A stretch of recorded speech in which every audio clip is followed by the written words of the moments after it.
حالا با توجه به مقدماتی که خدمتتون عرض کردم در مورد آنتیبیوتیک ها و یک مختصری در مورد بتا-لاکتام ها صحبت کردیم، میخوام یه خورده توضیح‌تر وارد این گروه بندی آنتیبیوتیک های بتا-لاکتام بشیم. اولین گروه از آنتیبیوتیک های بتا-لاکتام که میخوام در موردش صحبت کنیم پنیسیلین ها هستن.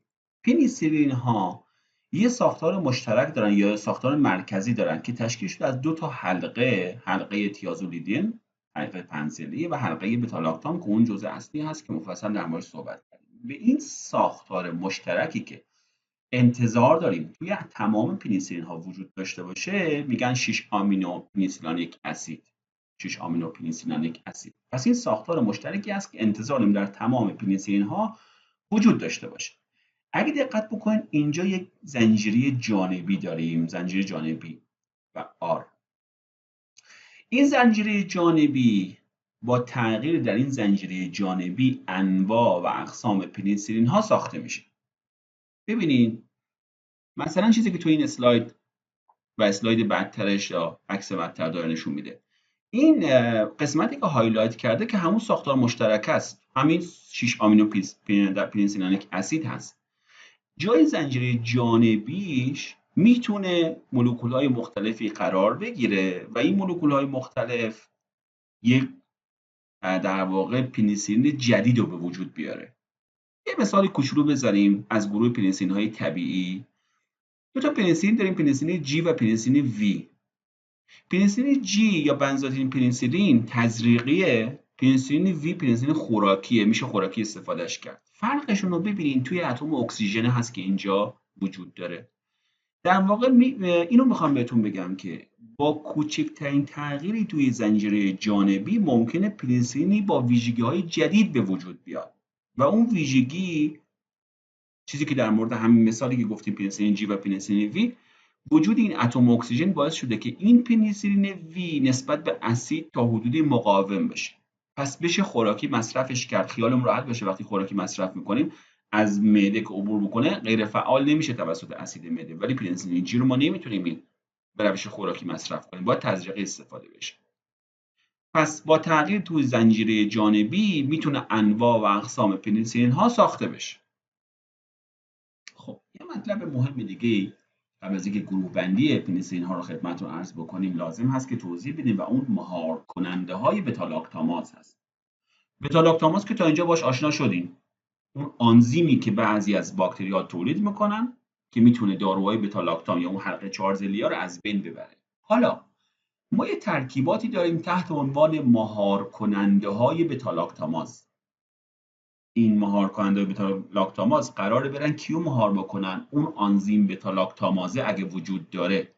خود این ترکیبات مهار کننده بتا-لاکتاماز خودشون هیچ فعالیت ضد میکروبی ندارن، یعنی آنتیبیوتیک نیستن، فقط صرفا مهار کننده بتا-لاکتامازن که اگر همراه بشه با یک داروی بتا-لاکتام، یعنی یه داروی بتا-لاکتامی که تا اینجا گروه بندیاشو بهتون گفتیم، اگه همراهش کنیم با یک مهار کننده بتا-لاکتاماز و مصرف بشه یه داروی جدید به وجود میاد که این داروی جدید میتونه بر علیه اون باکتری هایی که در حالت عادی این بتا-لاکتام روش تاثیر نداشت. چرا؟ چون آنزیم بتا-لاکتاماز رو داشتن، آنتیبیوتیک های بتا-لاکتام روش تاثیر نداشتن دیگه، این حلقه از بین میرفت.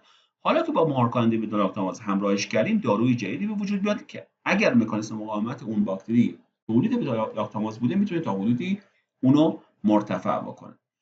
ترکیباتی که اینجا داریم میبینیم کلاولانیک اسید، سولباکتام، تازوباکتام و اویباکتام، اینا پس آنتیبیوتیک نیستن، مهار کننده های آنزیم بتا-لاکتامازن که همراهشون میتونیم بکنیم با داروهای بتا-لاکتام. مثلا اگر کلاولانیک اسید رو که یک مهار کننده است و با آموکسیسیلین که یکی از پنیسیلین هاست با هم در واقع همراه بشن یه داروی جدیدی به وجود میاد به نام آگمنتین یا کاموکسیکلاوی که همه میشناسیم. ماده مؤثره این دارو همون آموکسیسیلینه، منتها به خاطر وجود کلاولانیک اسید اگر بر علیه باکتری استفاده بشه که بتا-لاکتاماز تولید کرده باشه احتمالاً آموکسیسیلین به تنهایی نمیتونست درمان بکنه، ولی وقتی همراه شده با کلاولانیک اسید میتونه به درمان نقش مفید داشته باشه. خب ما مهار کننده های بتا-لاکتاماز که لیستش رو اینجا خدمتتون عرض کردیم. مار کننده های بتالاکتاماز بعضیاشون در واقع از نظر ساختاری خیلی شبیه به داروهای در واقع به اون داروهای بتالاکتامن، به صورت رقابتی میاد اون آنزیم رو غیر فعال میکنه. بعضیاشون هم نه، این مارکاندهای جدید مثل اویباکتام یا رلواکتام از نظر ساختاری خیلی شباهتی با داروهای بتالاکتام ندارن، با مکانیزم‌های دیگه میان اون اثر مهاریشون رو میذارن. و همونطور که میبینین از ترکیب مارکننده کالا در مورد این مثال کلاونیک اسید با آموکسیسیلین همراه بشه، آگمنتین یا همون آموکسیکلاو رو میسازه. کلاونیک اسید با تیکارسیلین در واقع ترکیب بشه، تایمنتین رو به وجود میاره که این باز یک در واقع پنیسیلین هست، یه جورایی جزء خانواده پنیسیلین، جزء گروه پنیسیلین هست. سولباکتام اگه با آمپیسیلین همراه بشه، آنازین به وجود میاره. با سفپرازول به وجود ترکیب بشه، ترکیب دیگه‌ای به وجود میاره، سولپرازول به وجود میاره. و همچنین تازوباکتام با پاپیراسیلین ترکیب بشه، زوسین و یا تازوسین رو به وجود میاره. اینا بعضا اسامی تجاری دارو هستن، چیزی که تو پرانتز میشه اسامی تجاری دارو هستن. پس این مدلی هم میشه بر یکی از روش‌های مقاومت که تولید آنزیم بتا-لاکتاماز هست ما تا حدودی بتونیم غلبه بکنیم. اما بریم سراغ انواع پنیسیلین ها. پنیسیلین ها چیزی که تو کتاب میکروبشناسی مورای طبقه بندی کرده، تقسیم بندی کرده، گفته پنیسیلین های طبیعی یک گروه هم، پنیسیلین های مقاوم به پنیسیلیناز، پنیسیلین های وسیع الطیف یا آمینو پنیسیلین ها و پنیسیلین های همراه با مارکننده بتا-لاکتاماز که الان در موردش صحبت کردیم. پنیسیلین های طبیعی که همون پنیسیلین جی و پنیسیلین وی جزء پنیسیلین های طبیعی هستن و اکثر پنیسیلین های دیگه نیمه سنتتیکن. خب اما طیف فعالیتشون، پنیسیلین های طبیعی روی استرپتوکوک ها، مننگوکوک ها که باز یک کوکسی گرم منفی هست و خیلی از کوکسی های گرم مثبت بی‌هوازی فعاله، اثر خوبی داره. اما روی استافیلوکوک ها و باکتری گرم منفی خیلی اثر جالبی نداره. استافیلوکوک ها زمانی که پنیسیلین کشف شد اکثرشون حساس بودن، منتها امروزه به دلایل زیادی اکثرا مقاوم و دیگه بر علیه استافیلوکوک ها خیلی پنیسیلین های طبیعی رو نمیشه استفاده کرد. اومدن چیکار کردن؟ یه پنیسیلین های مقاوم به پنیسیلین ها ساختن. پنیسیلین هایی ساختن که از نظر ساختاری جوری باشه که پنیسیلیناز یا اون دارو بتا-لاکتامازه نتونه روش تاثیر بذاره، مثل متیسیلین، نفسیلین، اوگزاسیلین، کلوکساسیلین، دیکلوکساسیلین. حالا این اسامی، این لیست کامل هم نیست، معروف تریناشو اینجا آوردیم. طیف فعالیت ضد میکروبی اینا شبیه پنیسیلین های طبیعیه، فقط بر علیه استافیلوکوکسی ها، به ویژه اونایی که مکانیسم مقاومتشون تولید آنزیم پنیسیلیناز بود، طیف فعالیتشون بر علیه اونا افزایش پیدا کرد. بعد پنیسیلین های وسیع الطیف یا آمینو پنیسیلین ها مثل آموکسیسیلین و آمپیسیلین از نظر اثر روی کوکسی های گرم مثبت مثل پنیسیلین های طبیعی هستند، ولی بر علیه باکتری گرم منفی، باسیل گرم منفی هم فعالیت خوبی دارن. وسیع الطیف، یعنی هم روی گرم مثبت هم روی گرم منفی ها اثر خوبی دارن. ولی خب باز این آنتی بیوتیک ها حساسن به بتا-لاکتاماز، یعنی اگر عامل میکروبیمون آنزیم بتا-لاکتاماز تولید میکنه، آموکسیسیلین و آمپیسیلین هم خیلی بر علیهش کارایی نخواهد داشت. و در نهایت آنتی بیوتیک هایی که یا پنیسیلین هایی که همراه با مهار کننده های بتا-لاکتاماز بودن، آگمنتین، تازوسین و آمپیسیلین سولباکتام یا آنازین. طیف فعالیت اینا مثل پنیسیلین های طبیعی هست، فقط انتظار داریم روی باکتری هایی که بتا-لاکتاماز تولید میکنن خیلی اثر خوبی داشته باشن و رو بعضی از باسیل های گرم منفی هم کارایی دارن. قوی ترین دارویی که تو این گروه قرار میگیره، خب ببینین بتا-لاکتامازها خیلی با هم متفاوتن. این مدلی نیست که اگر هر آنتی بیوتیک پنیسیلین رو ترکیبش کنیم با یک مهار کننده کارایش خیلی خوب باشه. قدرت متفاوتی دارن. توی این داروهای پنیسیلین یا این مهار کننده های پنیسیلین هایی که همراه با بتا-لاکتاماز هستن، پاپیراسیلین تازوباکتام، این ترکیب پاپیراسیلین تازوباکتام خیلی آنتی بیوتیک خوبیه، مؤثرترین رو بعضی از باکتری ها، خیلی خوب میتونه اثر بذاره. توی این ترکیب سفتازیدین اویباکتام آنتی بیوتیک خیلی خوبیه. حالا چرا هایلایتش کردیم؟ چون سفتازیدین جزء پنیسیلین ها نیست، جزء گروه های بعدیه که میخوام در موردش صحبت کنیم. توی تعریف ما گفتیم، توی تعریف این مارکاندای بتا لاکتاماز گفتیم همراه با داروهای بتا لاکتام به ویژه با پنیسیلین ها و سفالوسپورین ها ترکیب میشن. این جزء ترکیبات سفالوسپورینی هست، ولی خب آنتی بیوتیک قوی محسوب میشه. گروه بعدی از داروهای بتا لاکتام، پس ما پنیسیلین ها دیگه گذاشتیم کنار، میام سراغ سفالوسپورین ها و سفامایسین ها. سفالوسپورین ها و سفامایسین ها هم یه ریشه مشترک دارن به نام 7 آمینو سفالوسپورانیک اسید. پس انتظار داریم تمام سفالوسپورین ها و سفامایسین ها این ریشه مشترک رو داشته باشن که اینجا هم باز دو حلقه وجود داره. حلقه بتا لاکتام که جزء ثابتش هست، مثلا این داروها جزء بتا لاکتام هستن، و حلقه دیهیدروتیازین، این حلقه 6 سریه. حالا سفالوسپورین ها اینجا یک گوگرد قرار میگیره، سفامایسین ها به جای گوگرد اکسیژن قرار میگیره، یعنی قرابت نزدیکی دارن سفالوسپورین ها و سفامایسین ها. اینجا هم دو تا زنجیره جانبی R1 R2 وجود داره. با تغییر توی زنجیرهای جانبی انواع سفالوسپورین ها و سفامایسین ها ساخته شده. پس با تغییر توی این زنجیرهای جانبی، یکی اینجاست همونطور که می‌بینید R1، یکی هم اینجا و R2، انواع و اقسام سفالوسپورین ها و سفامایسین ها پس میتونن ساخته بشن. از نظر مکانیسم عمل خب عذرخواهی میکنم، انتظار داریم خب مکانیسم عملشون داروی بتا لاکتام شبیه پنیسیلین ها باشه، ولی سفالوسپورین ها و سفامایسین ها از نظر ویژگی‌های فارماکوکاینتیک، جذبشون، نیمه عمرشون و اینا نسبت به پنیسیلین ها بهبود یافتن، بهتر عمل میکنن. از نظر طیف فعالیت نسبت به پنیسیلین ها وسیع‌الطیف‌ترن، به ویژه در مقابل باکتری گرم منفی، و نسبت به بتا لاکتاماز ها حساسیت کمتری دارن. نه که حساس نباشن، بتا لاکتاماز ها میتونن اینا هم خیلی هاشون از بین ببرن، به ویژه سفالوسپورین ها رو سفامایسین ها کمتر تحت تاثیر قرار میگیرن، ولی حساسیت کمتری نسبت به آنزیم بتا لاکتاماز دارن. سفالوسپورین ها و سفامایسین ها طبقه‌بندی های مختلفی دارن. تو بعضی از منابع نسل 1 و 2 و 3 و 4 و 5 براشون ذکر کرده، تو بعضی از منابع هم نه، با این مدلی که الان خدمتتون ارائه میدیم در واقع ذکر کرده. بعضیاشون طیف اثر محدود دارن که اسامیشون نوشته سفالکسین، سفالوتین، سفازولین، سفرادین، سفاپیرین. اینا طیف اثر محدودن، روی گروه‌های خاصی از باکتریا اثر میذارن. و اون گروه ها چی هن؟ بیشتر عملکردشون روی گرم مثبت ها شبیه اوگزاسیلینه، شبیه پنیسیلین های مقاوم به پنیسیلیناز بود. روی باکتری گرم منفی خیلی تاثیر زیادی ندارن. هرچی داریم میریم به نسل‌های جلوتر یا گروه‌های دیگه، این اثرشون روی گروه‌های باکتریای گرم منفی بهتر داره میشه. سفالوسپورین های وسیع الطیف با طیف گسترده، سفاکولور، سفاروکسیم، همونش رو گفتم اثرش رو گرم مثبت ها شبیه همون اوگزاسیلینه، مثل همون طیف اثر محدوداست، روی گرم منفی ها داره اثرش تقویت میشه.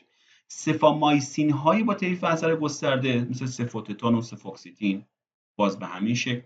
سفالوسپورین، فقط سفامایسین ها یکی از مزایایی دارن اینه که حساسیتشون به بتا لاکتاماز ها باز کمتر از سفالوسپورین هاست. سفالوسپورین های وسیع الطیف، اینا طیف اثرشون باز گسترده تر است، در واقع گروه بالایی اکستندد اکسپکتروم هستن، مثل سفکسیم، سفوتاکسیم، سفتریاکسون، سفتازیدیم، و حتی بر علیه بعضی از باکتری گرم منفی مثل سودوموناس که گروه های بالایی اثر نداشتن، اینا میتونن فعالیت داشته باشن. و در نهایت حالا تو بعضی از منابع دیگه اینا رو گروه آخری که میخوام بگیم و بسیار وسیع الطیف، سفپایم و سفپیرام که گفتم تو بعضی از منابع اینا رو نسل 5 معرفی میکنن، اثرشون رو گرم مثبت ها مثل اوگزاسیلین، روی گرم منفی ها اثر وسیع دارن. اینا دیگه خیلی وسیع الطیفن، داروهای قوی محسوب میشن. گروه بعدی از بتا لاکتام ها کارباپنم ها هستن. کارباپنم ها هم باز اون حلقه 4 ضلعیه رو دارن. مثالاش ایمیپنم، مروپنم، ارتاپنم، دوریپنم آنتی بیوتیکای قوی محسوب میشن. مکانیسم عمل بتا لاکتام شبیه داروهای دیگه، طیف اثر وسیع الطیفن، رو خیلی از باکتریا تاثیر دارن، ولی باز اگر باکتری باشه کارباپنماز تولید بکنه، میتونه این آنتیبیوتیکا رو تحت تاثیر قرار بده و معمولا اونایی که کارباپنماز تولید میکنن بر علیه آنتیبیوتیک های بتالاکتام دیگه هم مقاومت دارن.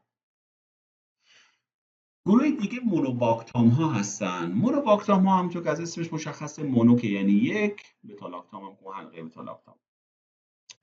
مثالش آسترونام هست. در واقع آنتیبیوتیک با طیف اثر محدود حساب میشه، روی باکتری های باسیل های گرم منفی هوازی خوب کار میکنه و مزیتش اینه که نسبت به بتالاکتاماز ها مقاومه. بتالاکتاماز ها نمیتونن روش تأثیر بذارن. اما بتالاکتام ها دیگه مبحثشون تموم شد. ببینیم مکانیسم مقاومت نسبت به بتالاکتام ها چیه. تا اینجا یکیشو که بارها تکرار کردیم، تولید بتالاکتاماز، میخواد پنیسیلیناز باشه، سفالوسپوریناز باشه، کارباپنماز باشه، بالاخره باکتری که اینو تولیدش میکنه میتونه خیلی از این آنتیبیوتیکا رو غیر فعال بکنه. پس یه مکانیسم مهمه. مکانیسم مهم دیگه‌ای که وجود داره برای بتالاکتام‌ها، تغییر جایگاه هدف دارویی. این داروها قرار بود به کجا بچسبن؟ به پنیسیلین بایندینگ پروتئین ها. حالا اگر باکتری پنیسیلین بایندینگ پروتئینش رو جوری تغییر بده که این آنتیبیوتیک نتونه بهش بچسبه یا با تمایل کمتری بخواد بهش بچسبه، ولی اون پنیسیلین بایندینگ پروتئین که کارش چیزی دیگه بود، کارش اون ایجاد پیوندهای ارضی بود، اون کار رو بتونه انجام بده، یعنی نقش اصلیش رو حفظ بشه، فقط ساختارش جوری عوض بشه که این آنتیبیوتیکا با تمایل کم بهش بچسبن یا اصلا نچسبن، باعث میشه که اون باکتری ایمون نسبت به آنتیبیوتیک مقاوم میشه. سایر مهار کننده های سنتز دیواری سلولی غیر از در واقع بتالاکتام ها، میخوام در مورد اونا صحبت کنیم، و ونکومایسین. ونکومایسین مکانیسم عملش این شکلیه.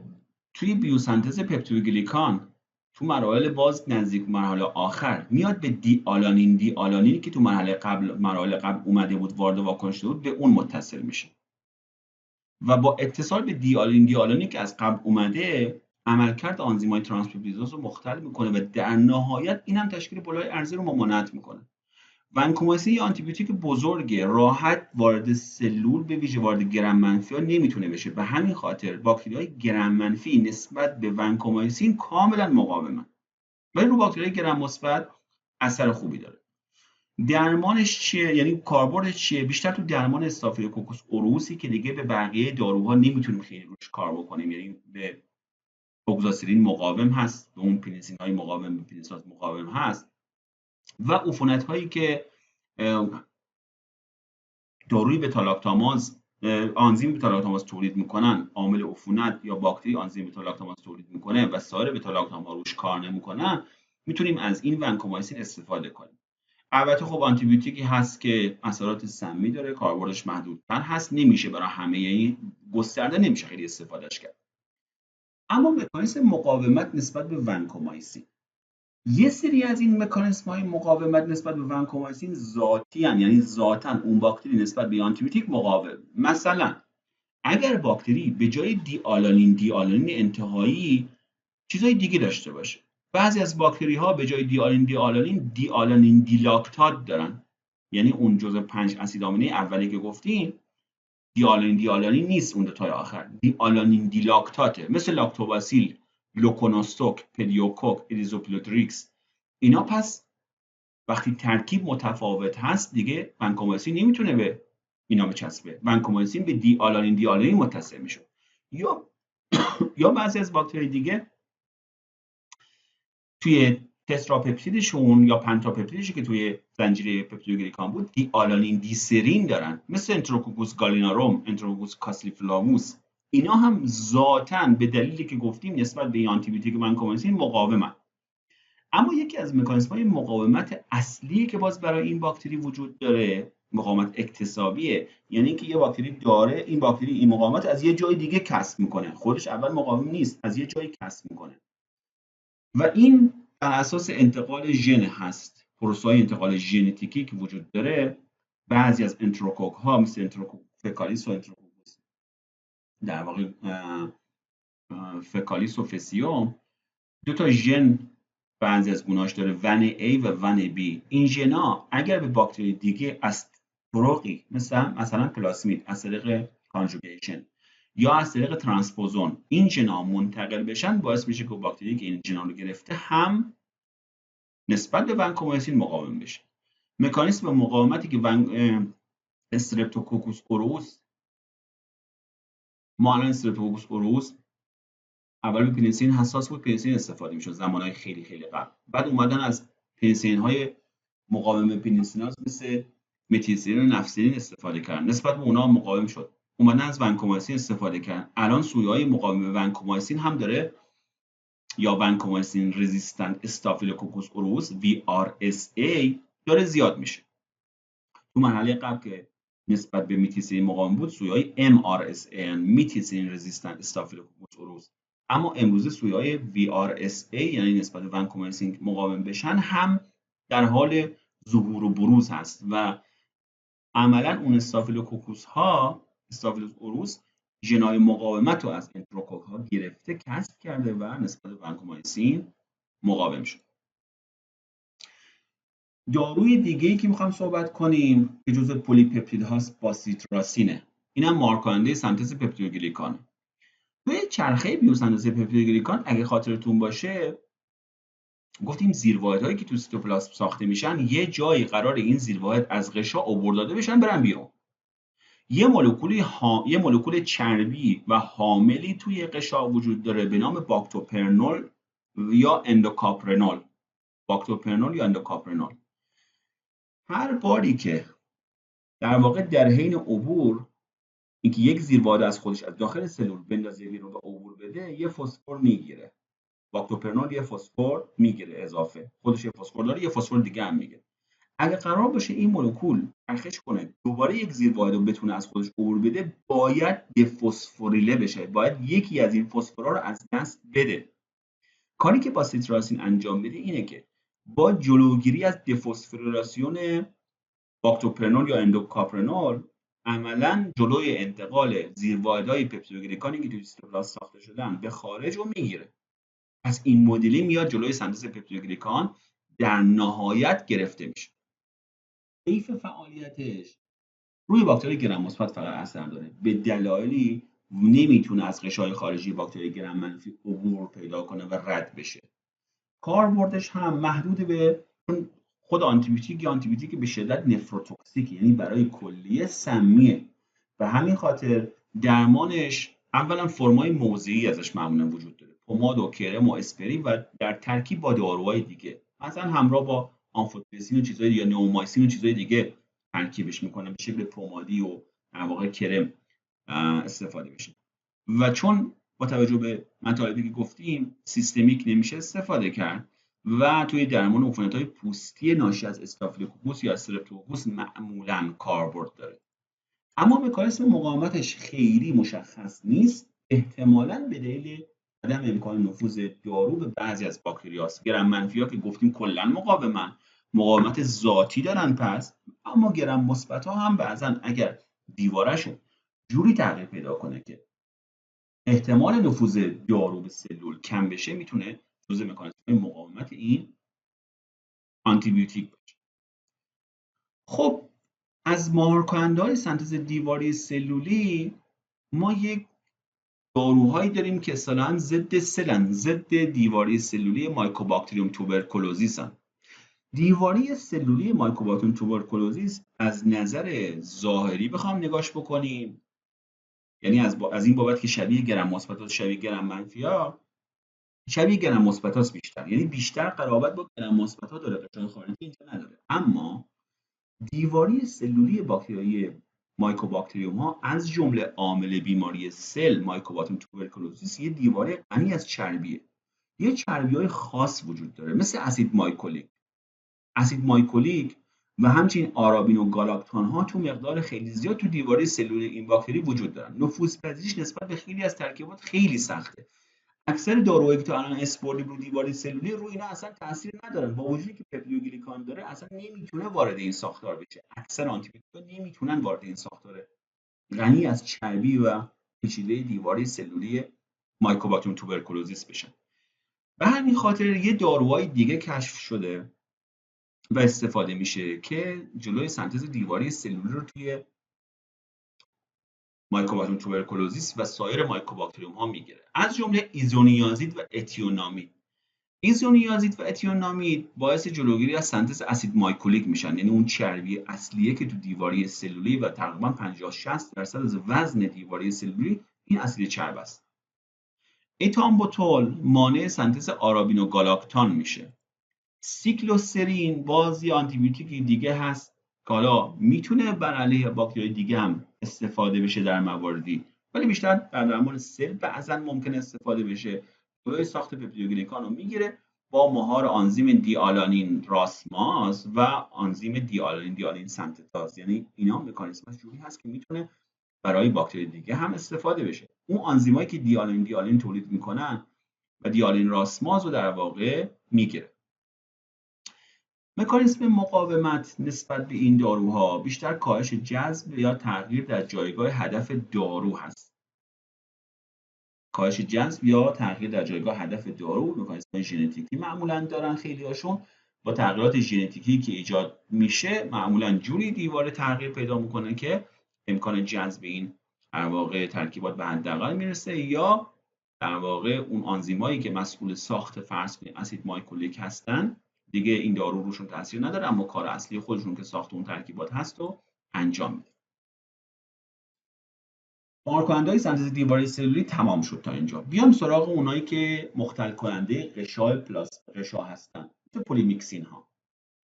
از پلیمیکسین ها دو تا پلیمیکسین معروف داریم، پلیمیکسین B و پلیمیکسین E که معروفه به کولیسیتین. قاعدتاً همونجور که خدمتتون عرض کردم آنتیبیوتیک هایی که روی غشا قرار عمل بکنن احتمال میدیم که اون غشا تو طبیعت در تمام طبیعت غشاها خیلی قرابت نزدیکی به همدیگه دارن، احتمال اینو عوارض زیاد داشته باشه. مکانیسم عملشون چیه؟ پلیمیکسین ها پلیپپتیدهای حلقوی ان که مثل شوینده ها و دیترجنت ها عمل میکنن. با ورودشون به LPS و فسفولیپیدهای غشای خارجی باعث میشن که غشا نفوذ پذیرش افزایش پیدا کنه، در اثر نشت سلولی مرگ باکتری حاصل بشه. خیلی پس این آنتیبیوتیک ها انتظار ازشون نداریم که سمیت انتخابی خیلی خوبی پس داشته باشن. طیف اثرشون روی باکتری های گرم منفی به ویژه خیلی خوب عمل میکنن که غشای خارجی دارن. باکتری های گرم منفی عملکردشون پس بیشتر برای باکتری های گرم منفی است. از نظر کاربرد اینا نفروتوکسیکن، کاربردشون محدود به یه سری عفونت‌های خاص، بیشتر عفونت‌های موضعی پوستی، گوشه خارجی، چشم حالا در مواردی. و کولیسیتین جزو اون داروهایی هست که دیگه تو خط آخر درمان بعضی از عفونت‌های گرم منفی هست، یعنی آخرین مرحله است که ما باید از این آنتیبیوتیک استفاده کنیم.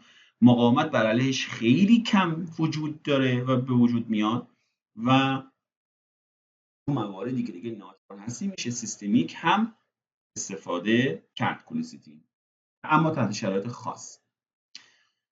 گروه بعدی از آنتیبیوتیک‌های مختل کننده غشا لیپوپپتیدها هستن، مثالش داپتومایسین. مکانیسم عمل یه لیپوپپتید حلقویه به صورت غیر قابل برگشت به غشای پلاسمایی متصل میشه و باعث میشه که غشا توش اختلال ایجاد بشه، گرادیان یونی به هم میخوره و مرگ سلولی به وجود میاد. خب اینا تو غشای پلاسمایی خیلی خوب کار میکنن. طیف اثرشون بیشتر بر باکتریای گرم مثبته. باز باکتریای گرم منفی به دلیلی که نمیتونه از غشای خارجی عبور کنه بیاد داخل، عملا نسبت به آنتیبیوتیک مقاومت دارن. کاربردشون در درمان عفونت‌های استافیلوکوکی که مقاومت‌های چندگانه دارن و MDR که اینجا نوشته مولتی دراگ رزیستنت یا سویه‌های میکروبی که همزمان به چند کلاس از آنتیبیوتیکا، چند گروه از آنتیبیوتیکا مقاوم باشن. میشه سویه MDR تعریف‌های خاص داره که حالا تو مبحث آنتیبیوتیک بیشتر و جلوتر تو باکتریای خاص اونجا بهتر میشه در موردش صحبت کرد. و یا انتروکوکسی مقاوم به ونکومایسین رزیستنت انتروکوکسی درمان‌ها کاربردهای خاص دارن اینا، چون عوارض دارن اینا کاربردهای خاصی براشون وجود داره.